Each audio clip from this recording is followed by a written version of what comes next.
Good evening, everyone. My name is John Herron, the Executive Director of the Kansas City Public Library, and I want to welcome and thank you for joining us. Tonight, we have a very special presentation spotlighting a truly unique individual. Draw up a list, even a very short list, of the most significant figures in the civic and civil rights history of Kansas City, and Alvin Brooks must take pride of place. He was one of Kansas City's first Black police officers in the 1950s. In the 1960s, he was an active voice in community civil rights, especially during the tumultuous year of 1968, where he helped heal racial division after the deadly riot following the assassination of Martin Luther King Jr. And then in the 1970s, through the AdHoc Group Against Crime, which he founded, he helped effect real change in the history of this city. Mr. Brooks was a city councilman, he was mayor pro tem, and he met with successive American presidents and national political leaders on significant social issues. In 1989, President Bush named him one of America's 1,000 points of light, and just 2 years ago, the Chamber of Commerce honored him as the Kansas Citian of the Year. This event launches Brooks's new autobiography, Binding Us Together. A civil rights activist reflects on a lifetime of community and public service. He turns 89 in May, and maybe he could have written it a little bit sooner, but he could not have been more timely. Releasing his book amid the heightened efforts by our city and our country to address our long history of racial inequality and injustice. Nor could he have found a more fitting person to join him in tonight's discussion than Kansas City Mayor Quinton Lucas. Mayor Q has pushed to make city neighborhoods safer, create more accessible and affordable housing and public transportation, and improve basic services to all of our city residents.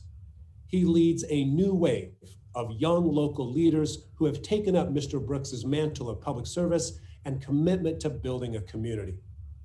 I want to thank our partners on this event tonight, PNC Bank and Rainy Day Books.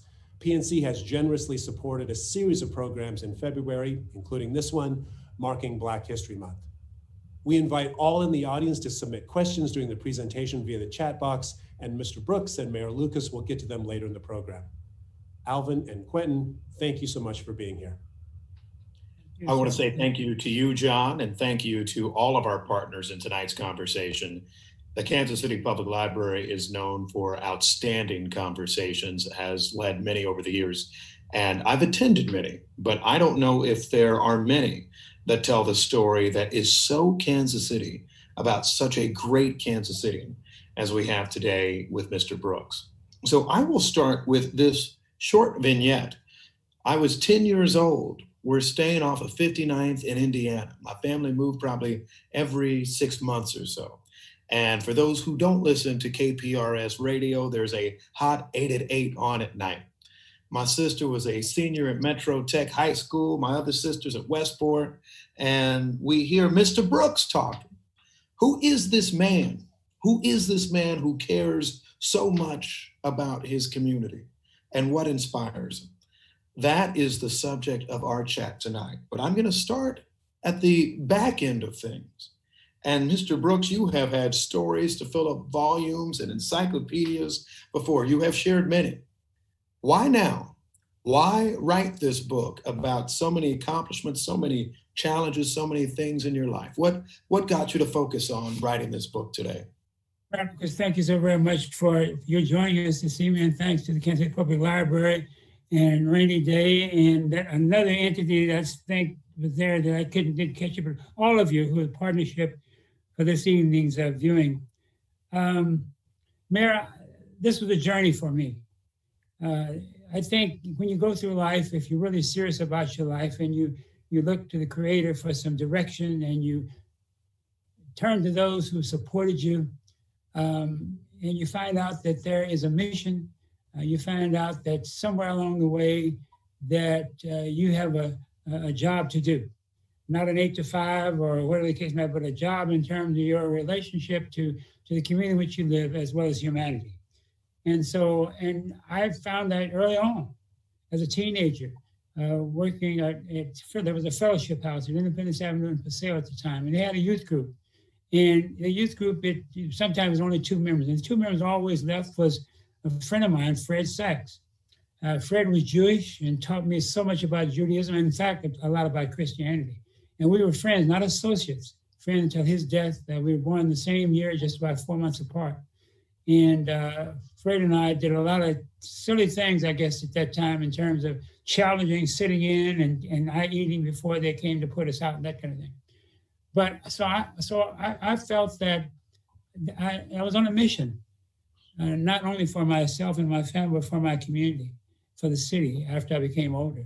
And from my journey and my ways chronicled in my book, certainly says what many of the things that the anecdotal kind of stuff and other things that occurred. But I just now, African American History Month, and we talked about releasing this for Christmas. And Andrews McMill, which is my publishing company, and enough cannot be said about them. And they said, let's wait until African American History Month. And so that's why here, the 23rd of February, which is also the month of both Frederick Douglass and Abraham Lincoln. And that's why it was released, because we thought it was appropriate, challenging. And I should say this, that, and I'll say it later on in the program again, is that I didn't publish this book or go to a publisher for the purpose of just publishing a book. I felt that it's time for a movement. Not that the movements, previous movements and the marches and the sit-ins and all those kind of things and the slogans weren't important. We're working towards passage of laws, from the Civil Rights Law and the Voting Rights Act and housing, all those kind of things. But there needs to be a movement, I feel, and I hope that this book will begin to move people to be a joining movement. I hope that from this conversation this evening that we'll have folks who are on board. Not sure what that all looks like yet, but I'm sure with some brighter minds in mind can pull some things together. But I hope it'll be a movement that we can make some substantive change that relates to the system or the structural racist system itself. And that won't come through laws, it will come through people who are generally concerned about their city, their state, their country, and even the world. But beginning right here in River City, Kansas City. So that's a long answer, but you're at the top of that River City, Kansas City, on the 29th floor. I've been there and seen that, and I think that that's why now, February 2021. So the title of your book is Binding Us Together.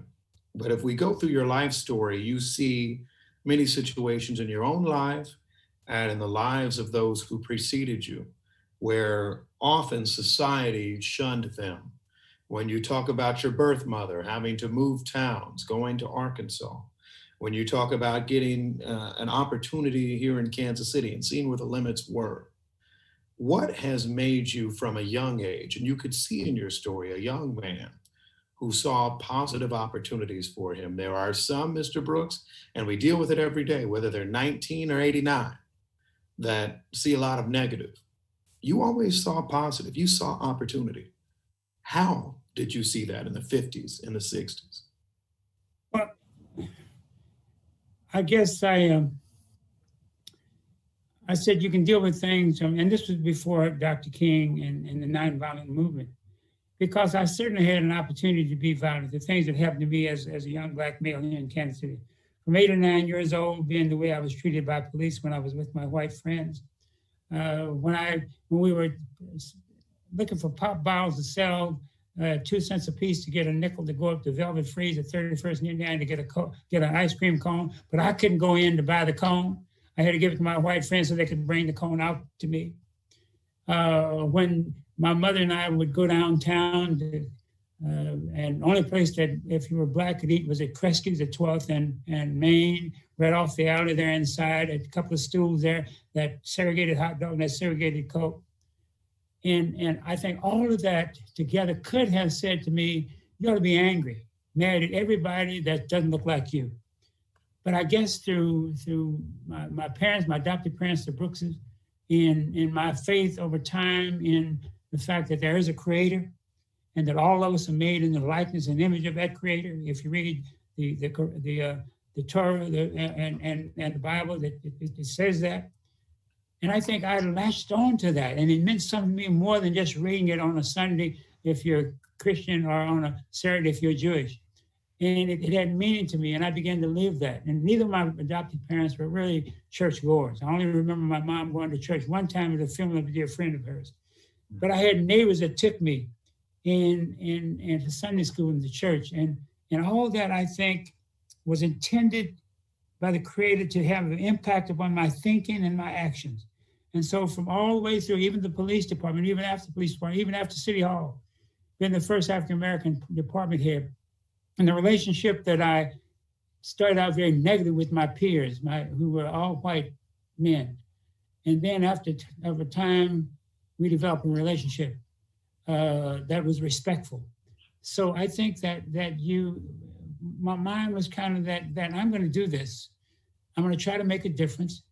But in the process, I'm going to try to end up carrying some folks along with me and reaching across, as they say, reaching across the aisle, had nothing to do with politics, but reaching across the racial divide and see if I can make a difference. And I hope and pray that over since joining the city in 1968, the 27th of May, right after 6 weeks after the riot, to I left in 1991, and then the police board in 2010, and even to now, I hope that and to our audience, I hope I've done something that made a difference in the landscape of Kansas City relations, particularly the race relations and the things that bring about people binding us together. That's my mission, I believe. You have talked a lot, and I know we got a chance to visit with your daughter before. You've talked about your family. You've talked about your beautiful late wife. You've talked about all those who have meant a lot to you. What do you have to think about or say about the sacrifices that they made? You were a busy man. You were a busy man who was changing a community and changing a world, but you were also this amazing family man. How did you balance it? When did you not balance it as much as you would like? And what type of direction do you have to give to people either like me or other people who are listening who have those same types of balances and sacrifices between your love of your community, but your vital love of God and your love of your family? I think, my advice to those of you who are still in the process of doing things and do as much as you can with family. And I regret that my wife said, not when I was in the police, somewhat when I was in the police department, but more when I left the police department, got involved in the civil rights issues and with the school board and then with the AdHoc Group Against Crime. She said, you belong to the community. That's where you belong. You belong to the community. You go ahead. I've got things to do here, and I'll do this. I'll raise the kids and do this. And as I in retrospect, I wish I had spent a lot more time in the family. Now, my daughters may say, and one of the reasons was my son. I think my wife had a lot more success with my daughters than I had with my son. And I'm not going through a guilt trip that I feel because I was going, because oftentimes I took him with me, even on the police department. He'd ride in a police car with me. And because one time he thought he wanted to be a police officer. And then, so I think that you have to set some priorities. You have to draw some lines. And with me though, I hear people today say, well, if it's after 6 o'clock, don't call me. But mine was a 24/7. And earlier today, I was on with Steve Kraske in KCUR, and people were calling in years ago. One lady, 40 years. I don't know what I'd have done without you. My family would have done without you when my nephew got killed, and all those kind of things. And so, I mean, you feel committed to the community in which you serve, and that's a 24/7 kind of a job. And I did the same thing when I was on the city council. But at the same time, when I was on the city council, I was also doing part-time with the AdHoc Group Against Crime, and they kind of co-mingle there in terms of a responsibility. And so I hope and pray that I've made some difference by giving so much to the community.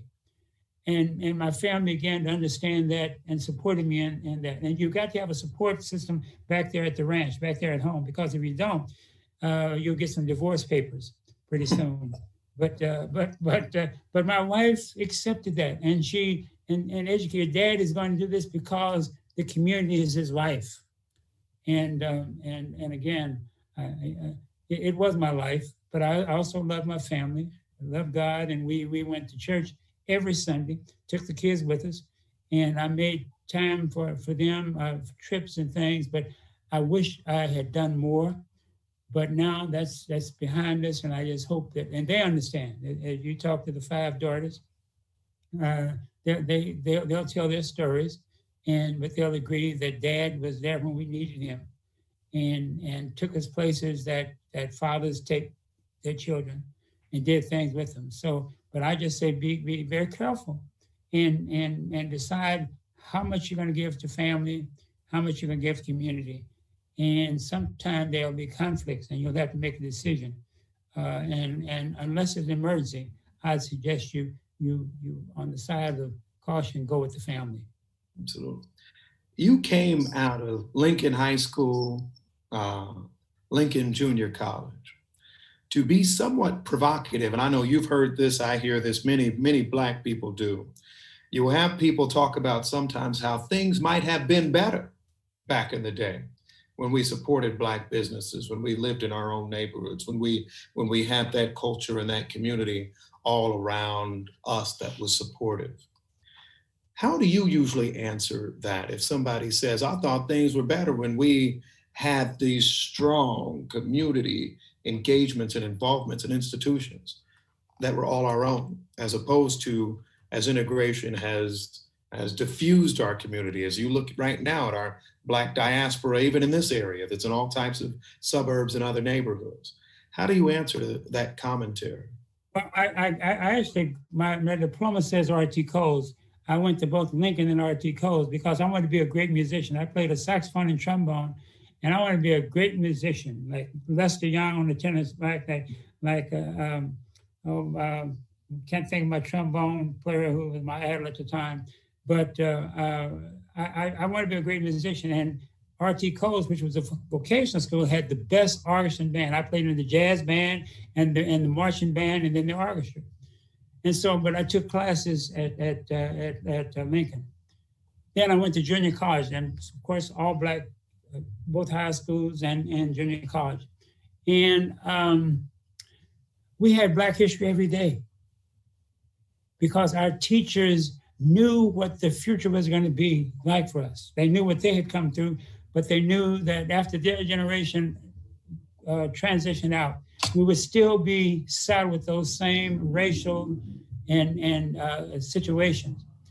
And as I said today earlier when I was at the Black Archives of Mid-America, that during my day, younger days, that was a cultural mecca, even during my days on the police department, up until the Civil Rights Act in the early 70s. That whole area from about Independence Avenue to 27th Street, Charlotte to Prospect was a cultural mecca for African Americans. And owned businesses, all kind of business, from a General Motors dealership, a Buick dealership, to the Streets Hotel and Blue Room. And the Blue Room was not where it is now. It was a restaurant, Blue Room at the Street Hotel, and all those kind of things that make for our community were there. And of course, we had pockets where Black people lived around. St. Luke's, I came out of the Leeds Dunbar area, just east of Veterans Hospital, and then there's the area around 51st and Bellefonte and all that. But the majority of African Americans lived in those boundaries because we didn't live beyond 27th Street at the time. The Black officers, when I came in, I was one of 29 officers in cadet class 44 that began in June 1 and were graduating in the 20th of September 1954. I was the only one out of 29 that knew what district I was going to be riding. They didn't know until the morning after graduation they got their orders. I knew because only 2 districts we could ride. And people say, you know where you're going? I know, how do you know? Because I'm Black and because this is Kansas City and these are the only 2 districts that we ride. And so that I believe we lost something there. We lost something in that whole transition that we call integration or desegregation. We lost it. And after Brown versus Board of Education, I never forget Dr. Gerard T. Bronco was a brilliant man. and the second one to serve on the Board of Police Commission, second African-American to serve on the Board of Police Commission. And we were in his history class when Brown versus Board of Education was handed down in May of 1954. And he said, students, he said, the Supreme Court has spoken. The Warren Court has spoken. And it said that there should be desegregation in public education with all deliberate speed. But unless white folks adhere to Brown versus Board of Education, your generation and generation thereafter will still be in segregated schools. And here we are in 2021, and we still have segregated schools. Those school districts that we used to call suburban school districts, Center School District, Grandview School District, Raytown School District, I'm a board member of Hickory Mill School, we're all suburban schools in, but now they're urban schools because of white flight. And that was even before the riot. And then when the riot came, then they really accelerated. But I think that we lost something in that whole scheme of things. And when desegregation came, Black principals and vice principals and counselors in schools, particularly in outstate Missouri as well as here, lost their job and had to go back to the classroom because whites took the principalships and the vice principal and all that. And so all I'm saying, am I saying the integration was bad? No. But at the moment, it seemed to me that we lost something in the process. We lost that cultural effect, that family effect, that community effect. And also we lost, to some degree, our political power from Freedom Incorporated and elsewhere. But that's my feeling. It's debatable, I guess. But I think the proof in the pudding is showing that how because we got to get an education in spite of us having 2 Black high schools out of 10, and 1 vocational school. And it's interesting when that fall of 1955, when Brown v. Board went into effect, they closed many of the Black schools, particularly RT Cole Vocational, and went to manual because our machinery and all those, and even in the auto shop, was different than manual high school. And that's why they closed RT Coles and manual. And I'm saying that there's a lot to be done to make America what we have been saying she is. And it's going to take everybody to do that. You mentioned the 1968 riot, and we know we could do stories about your years of policing, your time in human relations, and we could fill up all of our time with that. But the 1968 riot and your role in understanding what was coming and trying to calm down the situation, I will say, as one public servant today, is something we missed in 2020, is something that a lot of American cities miss. How did you know to speak to voices that were angry, that had reasons to be angry, that had reasons to think that nothing would ever change? What got you to still have hope that not only could you be a calming voice, but also one that tells people there are brighter days ahead? Talk to us a bit about the 1968 riot and your role. First of all, I came from a unique position. When I was at the police department, still segregated from the time I got there in June of 54 to the time I left, Halloween 1964. And so I began to work with gangs. I was the only one working with Black gangs at the time on the east side, seaside. And I went to all the schools, the Black schools, and those that were schools that were in transition, particularly the ones that were Eastern troops. Southeast, of course, and other Southeast and Paseo and Manual and East and even Van Horn, which was in Independence at the time. And the kids knew me, the teachers knew me, the principals knew me. I had a lifetime teaching certificate. And I worked straight nights as a detective in the juvenile unit, and principals would call me to see if I would sub for them. So I knew the students, I knew the kids, I knew the parents. When I went to the school district under Division of Urban Education, it was headed by Dr. Robert R. Wheeler and Dr. Elita Campbell, and I was assistant to Dr. Campbell. My relationship with parents and students is a continuation of what went on when I was a police officer. So when the riot came, when the Monday night, the 8th of April, my son and I had taken him to Memphis to Coretta Scott King and to participate in the symbolic march. We were going over to a Morehouse where where Dr. King lay in state, and we couldn't get a flight, so we came back to Kansas. When I got home, I was with the district. My wife said, Bob Wheeler called and said, you've got a meeting in the superintendent's office tonight, and he wants you there. So there were 3 black men, Dr. Wheeler, Dr. Campbell, and myself, 7 to 8 white men. James Hadley was the superintendent. He was on the phone, didn't have a speakerphone. He was in Washington at the meeting. And the discussion came up, what should we do tomorrow? Should we open the schools or not? Our suggestion was, Dr. Campbell and Bob and myself, said, don't open the school because KCK had already announced that they were going to close school for people who wanted to go to memorial service and that kind of thing. We suggested the same thing. We told the pros and cons, if you close it, this is what will happen. If you don't close, this is what will happen. And we predicted what happened on the 9th of April. No one listened. It came out that, well, what we did, just built a new school at 42nd in Indiana, and we're going to name it Martin Luther King Junior High. We're going to fly all the flags that have masks. We said, that's not good enough. Don't open the schools. Overvoted, and the 9th is when the kids began to walk out. Started at Lincoln, then Central, and Manual on around. The kids marched up to 31st and Truce. They were tear gassed by the police. And then they started the gathering at Truce Lake, 27th and Paseo on down. And I was in a memorial service at the Grace and Holy Cathedral, Episcopal Cathedral at 14th and Broadway. And I had told the ministers at Bethel AME Church that I'd be back and we were going to just patrol the streets around the school. While I was there, there was a speaker and the young lady walked up and handed him a note. He said, is Alvin Brooks in the audience? I said, yes. He said, you have an emergency call. So I go to the phone, and it was Bob Wheeler. He said, Al, just like we told him last night, all hell has broke loose. I don't know what you can do with our kids and our Truce Lake, and maybe you can meet some of them out there and maybe direct them in such a way that they won't tear everything up. When I carried, it was 22nd and Vine, Bruce Watkins and Curtis McKinnon of the Chiefs, Otis Taylor of the Chiefs, Kenneth Ray, Homeboy, a minister was there, and we marched with them. The mayor came out, and the mayor said they wanted to go down to City Hall for a rally. And a police officer said, you can't go, Mr. Mayor, you can't go down. And so the kids walked up on the freeway, I-70, westbound and eastbound lane, tying up traffic.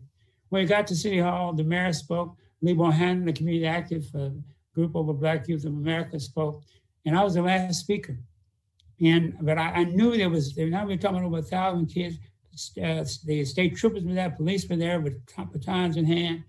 And I went to the phone. At that time, Mr. J.D. Williams owned Consolidated Cab.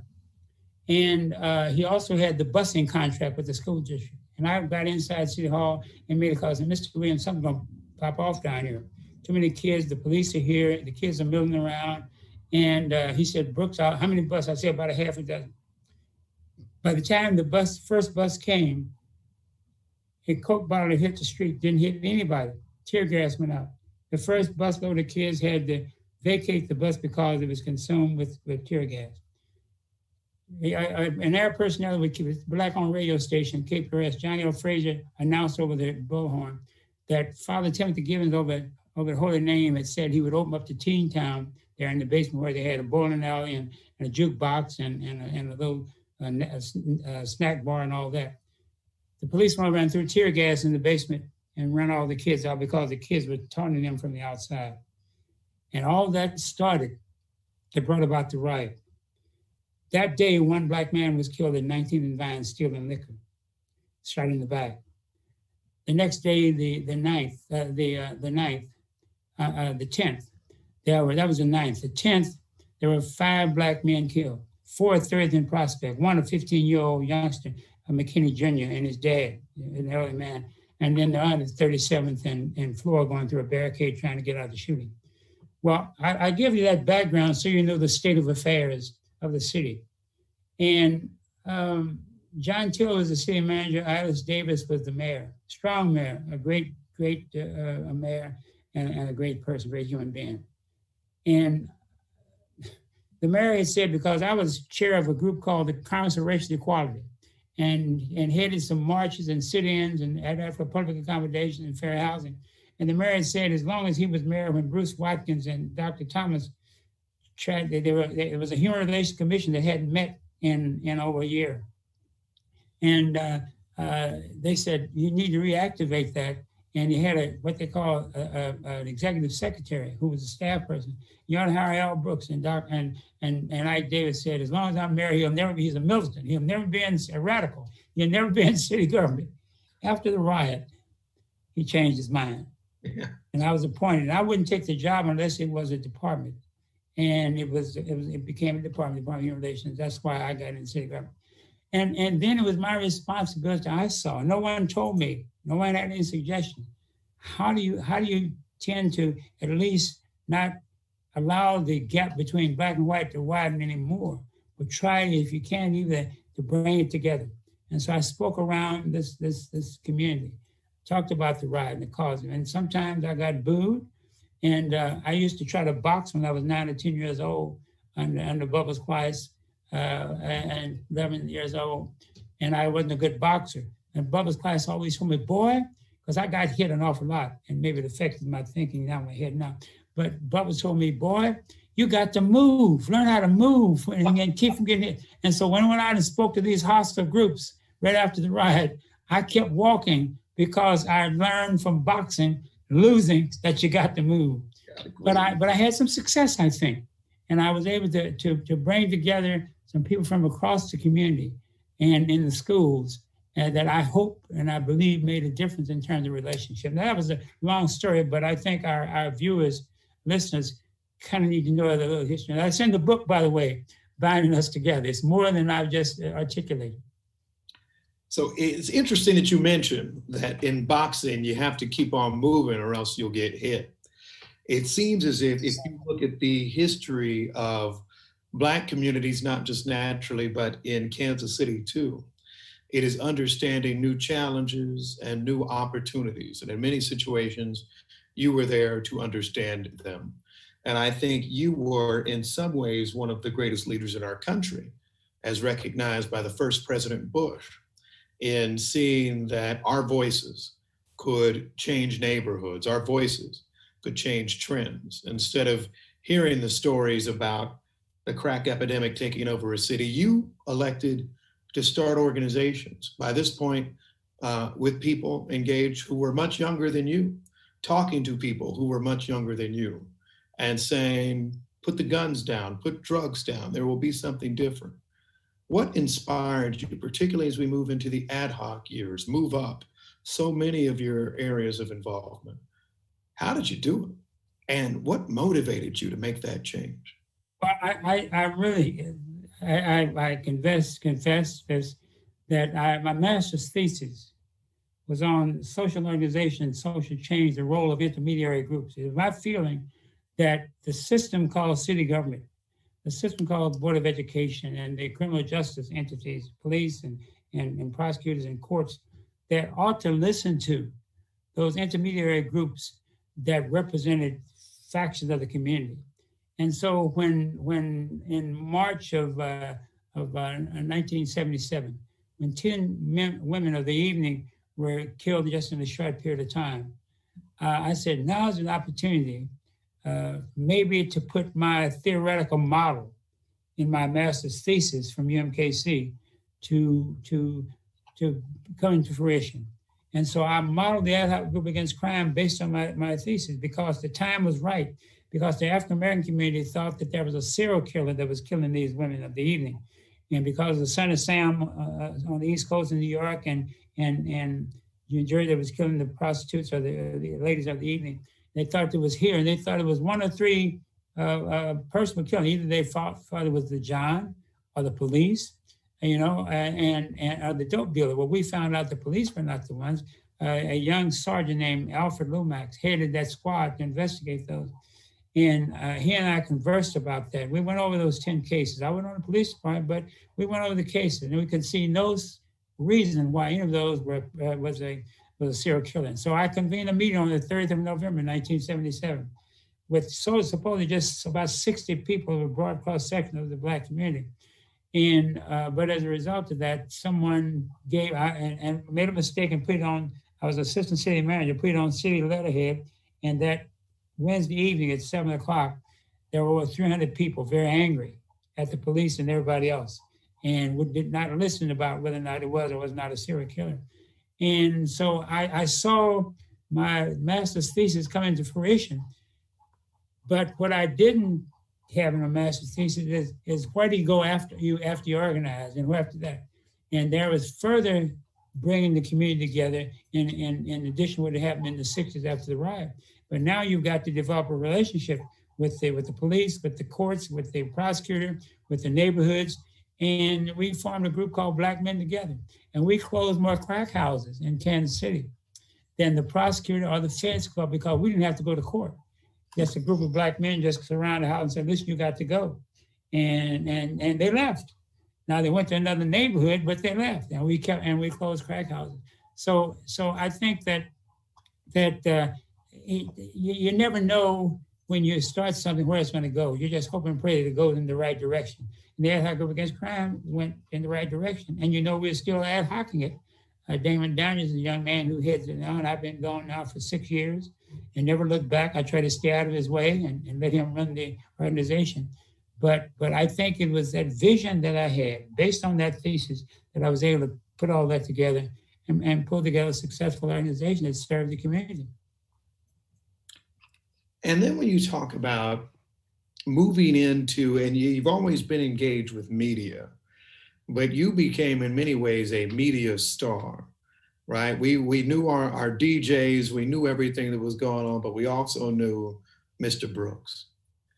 What encouraged you to embrace media in the way you did successfully, and importantly, different than a lot of politicians do? It wasn't, hey, come listen to Alvin Brooks talk about being Alvin Brooks. You weren't saying, I'm Alvin Brooks, I'm looking for this or that. Instead, you were trying to change a community. How did that come into existence? And how did you always keep it focused on the community rather than yourself?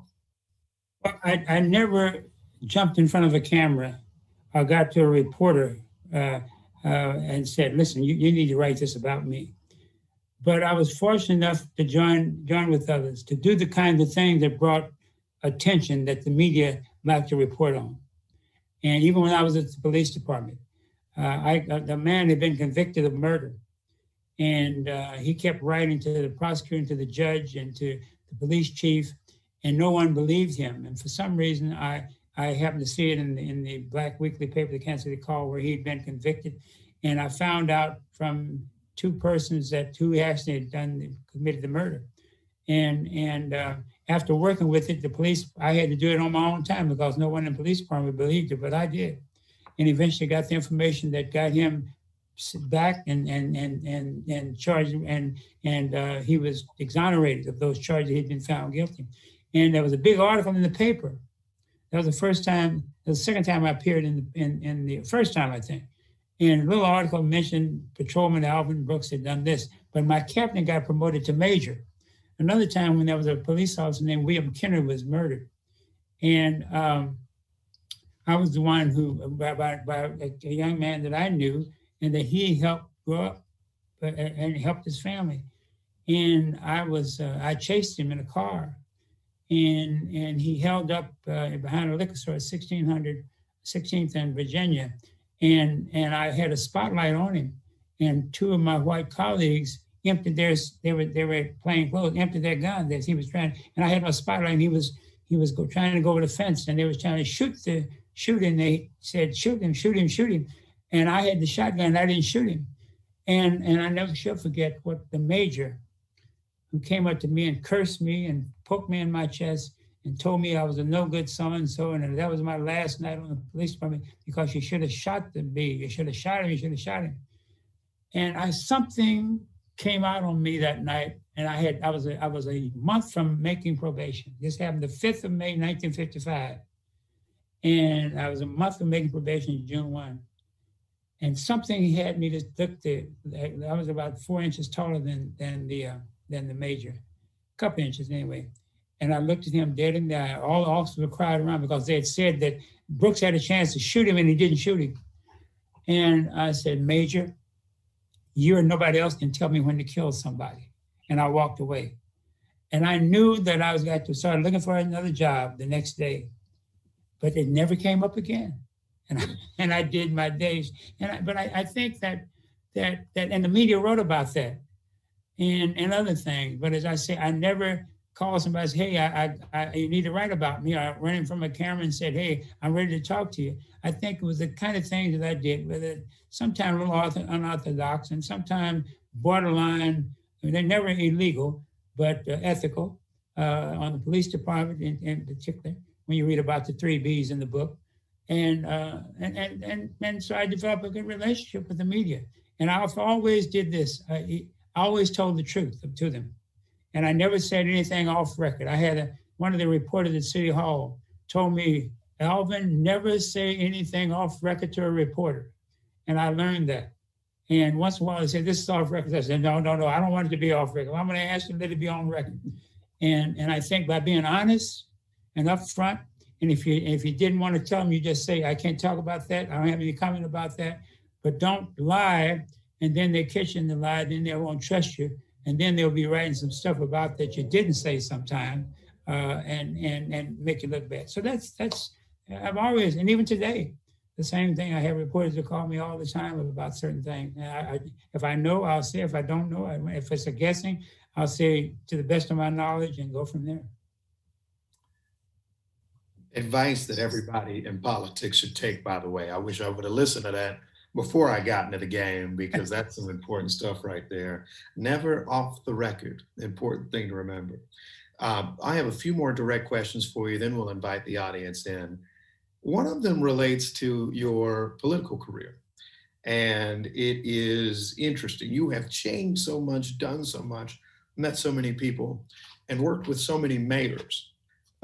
You ran a wonderful campaign as mayor. I voted for you. A lot of people in my neighborhood did, all of that, my mom, my family. Thank you. But after that, you have said you were never meant to be mayor. What do you mean by that? Well, if I'd been meant to be, I guess when you're a person of faith, you think sometimes that things happen for the best. And as I look back, it was a blessing in disguise that I lost by 950 votes to Mark Funkhauser. I never looked back. I never regretted it. And the night of the election, after I made my concession speech and called Mark and congratulated him, we went home. And we had, all my kids were here from out of town because they worked in my campaign and others. And people were crying and everything when the final note vote came in. I said, don't worry about it. Don't worry about it. Tomorrow's a new day. And my wife asked me when we got home, and she said, how do you feel? I said, I feel great. Oh, you sure? She said, you look like you feel great. I said, I feel great.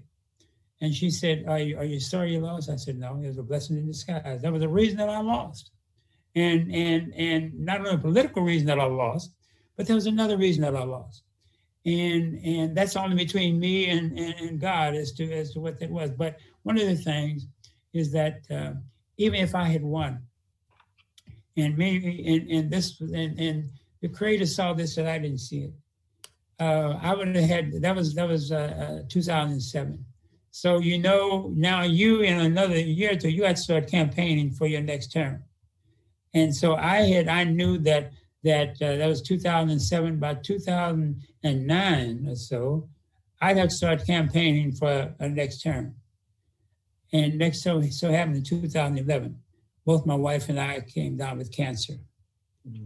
And I would not have been able to fulfill my obligation, even complete that one term as it was. And so it was the last year of my first, would have been for last year. So and things happen for the good. And as I say, I never look back. I don't regret it. Mark and I were friends because he was city auditor and all. I jabbed him once in a while on the campaign trail and had a great, and one time I should share this, and it's in the book. Mark was 6'8" and I was 5'11". Mark was 9 inches taller than me. So the Kansas City Star had already endorsed Mark and their editorial board. But I think afterthought, they said, well, maybe we better at least interview him. So I go down and only two people were there interviewing me. I won't call their name. But then later on, one of the people on the editorial board that I knew called me and said, listen, I just want you to know the Star has already endorsed Mark Funkhauser. I said, I wish you'd have told me before, because I'd have told him where to go and I wouldn't go be interviewed. But anyway, and that was a nice word that I would have used. But anyway, so they had us the Monday before the election. They were going to come out with a big spread in the paper on that Sunday morning. That Election was that coming Tuesday. So they had Mark and myself down at the Kansas City Star. And they were Mark 6'8", I'm 5'11", and here they walked. The photographer called us, so we was walking in, and I'm looking up at Mark, looking up at him, and so then they wanted us to take a photo together, sitting in the chairs, and so I ain't know where in the world I'm gonna let this dude be taller than me, because I remember the movie with Muhammad Ali and Chris Christopherson, where the cameras had them about the same height. And Muhammad Ali was probably 8 or 9 inches taller than Chris Christopherson, but they made it. I said, I ain't gonna let this dude be that much taller. So I said, hold on. They had the chairs together. So I went around, I said, anybody got a phone book? Let me see your phone book. And they said, yellow page, white page. Don't make any difference. Give me a phone book. So I put four phone books under my behind. And if you look at the photo in my book, we were about the same height. And so everybody that Sunday, there it was, front page Sunday morning. And everybody's calling, how did you, I thought Mark was, I said, he was, until I put four phone books under my behind. So anyway, you have to do things like that sometimes. Well, but it was ethical, it was legal.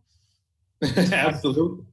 Absolutely. That is in your book. I do want to note one thing. Yeah. There was an audience question that says, will Rainy Day Books have signed copies of your book available? The answer to that is yes. The publisher has made sure those will be available. And I know Mr. Brooks, I think a signature from you will mean a lot, not just to the purchaser, but anybody who's reading this book further down the line. A few other questions now as we come to the audience, but I want to do one question before we get to the audience. To know Alvin Brooks is to know a number of the people that you have cared about and helped along the way. Beyond just your children, you have taken on, it seems, many others' children. You know, 2 people who have served admirably on the city council, Councilman Jermaine Reed, my colleague from the 3rd District, Councilwoman Melissa Robinson, with whom I served, many others. Even when I was running for city council and mayor, having not really met you before, you always made the time to reach out. You reached out. And for those who are watching who don't understand, Mr. Brooks is somebody who's been around for decades, who's been this power and all of that. And I remember checking my phone and saying, oh my goodness, Alvin Brooks is calling me. What has encouraged you to mentor so much of the next generation? Some people, and you know this, some people get bitter. Some people say they are hard-headed. Some people say, I tried and I'm giving up. That was never you. Why? Well, I never gave up on humanity, even today. I think there are some great possibilities for this nation, even in, as put it Charles Dickens in his Tale of Two Cities, this is the best of times and the worst of times. And if that was ever true, that's now here in this nation. But there's still time, I believe, for us to make some changes, some substantive changes for the good of the whole. And so I always had some faith in, like Jermaine Reed, who was a little scoundrel. I know he's out there listening. A little scoundrel at 89 years old. And they used to run him away from the AdHoc Group Against Crime at 33, 36 days. He never stole anything. He just wasn't a fighter, but they said he was bad. I said, just mischievous. There's a difference between bad and being mischievous. And we grew up together. Although I'm much older, we grew up together.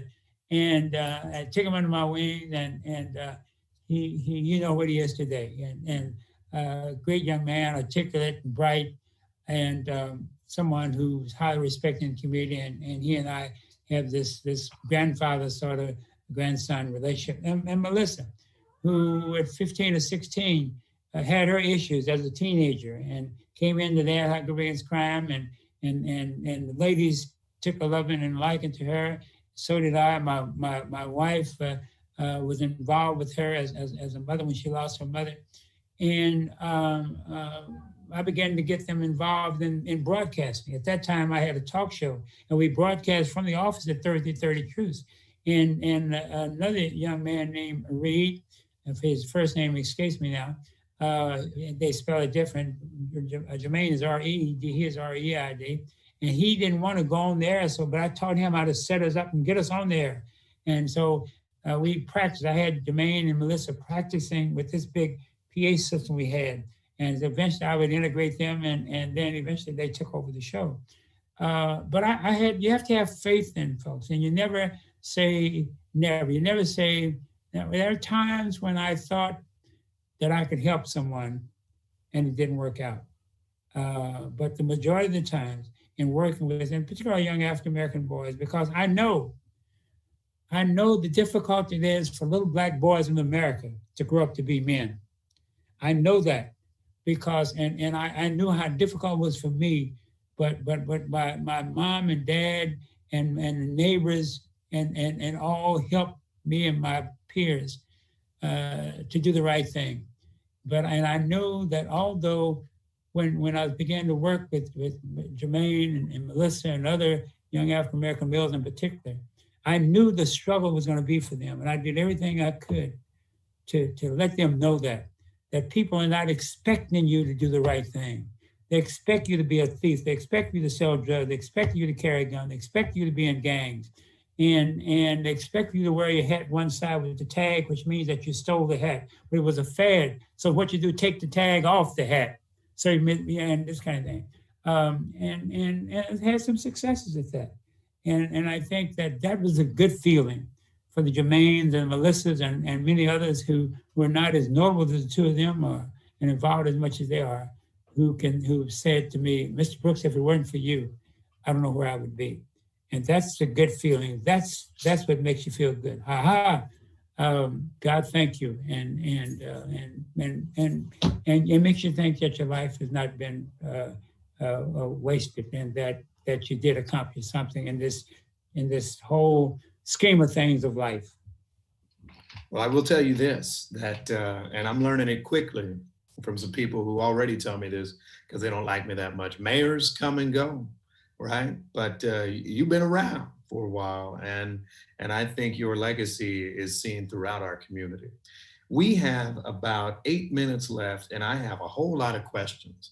So I will try to make sure I pick some good ones so that we can give you a chance to answer as much as we can. Question, it comes from one of our peers from a different background than you and I, Mr. Brooks. And this person asks, what is one thing you would like to see the white community do to expedite racial reconciliation? He actually asked, what is one thing the white community and the Black community can do to expedite racial reconciliation? But they started with white. I wonder, what might you think someone who is not Black can do to accelerate racial reconciliation? And it must have been a planned question, and I'm glad. It must have been someone who's been involved with a essay that I'm writing, and I'm glad the person asked that, and the person that is of the lighter hue that asked the question, because I think that we have to look at the system, the structural racist system as it is, and the structural racist system in America was never intended to include fully those of us who are the descendants of slaves and the First Nation people, Native American. Never intended. And even today, 2021, the 23rd of February, that's still structural racist system. And it was created by Europeans who, under the Indian Removal Act in 1830, and the slavery introduced into the so-called New World in 1619, that all of that was strictly for white privilege, although there were poor whites and all that, but even poor whites were able to make it, where people of color, particularly Native Americans and African Americans, were not. And so it's going to take white America, white Kansas Cityans, to use their political power to make some change. Now, and I always said that there were that under that structural racist system, there were institutions that undergird that system, that keep it moving. Number one was economic, and I said number two was social and political, and the next is social. Economic, political, and social. And Father Tom Curran, who's president of Rutgers University, when I run that path, he said, Al, don't forget religion. It undergirds those three. And then I was talking to Murray Williams at the Kansas City Star, who wrote the beautiful article, at least initiated back a couple of weeks ago, on 150 years of what the Star did to the African American community at that particular time. She said, don't forget the press, because they're the ones that set the mindset for a lot of people. So I'm talking about 5 institutions that I call them that undergirds that racist system. That's That's economic, political, social, religious, and the press. We don't control any of that. And so it's going to take white America, wherever you are, to take the initiative to accept the fact that there is a structural racist system and that I, as a white person, have a role to make a difference with my Black brothers and my brown brothers and my Native American brothers and sisters to make a change. Do we have a role? Yes, we have a role, but we don't have the economic power, the political power, the social power. Now the religious is a different thing. The media, we don't control the media. But I'm hopeful that the person that raised that question understands what I'm saying very carefully, that's what we have to do is bind together. But the folks who got the power have to be the one to, first of all, understand what the system is all about and be working towards chipping away at the system itself that still alienates and makes second-class citizenships out of particularly Native Americans and now our brothers and sisters from south of the border, as well as African Americans. And that's a fact. And I hope that one day we can discuss that further. But I will be probably releasing a paper. It won't be a white paper or a Black paper. It might be an integrated paper on this subject. Well, I like that. Let me ask this for you, relating to our current climate in the United States. Someone asked, Mr. Brooks, how hopeful are you that the current movement to reconcile with racial injustice will endure and finally affect meaningful change? Others are asking, do you see history repeating itself in a modern civil rights movement? Talk to us about 2020 as it compares to 1968 and the opportunities to see meaningful change today, the likes of which people have been pushing for decades. There's been some progress. I'd be the first one to say there's been some progress. But again, the playing field is far from being level. And I think that that all this from the beginning with the NAACP in 1909, Urban League in 1910, and SCLC in 57, and CORE in 1961, and all those kind of things, there is still a lot to be done. We've yet to become what we have been saying we are. And I think it takes, so there must be another movement. And I hope that my book will lead into a new movement. And we haven't decided what that's going to look like. But I hope that some of our listeners and our viewers will say, I want to join that movement, whatever it is, and in due time we'll announce what that is, because it won't take the place of NAACP or Urban League, SCLC, the American Jewish Committee, or the Hispanic or whatever, or the Islamic group.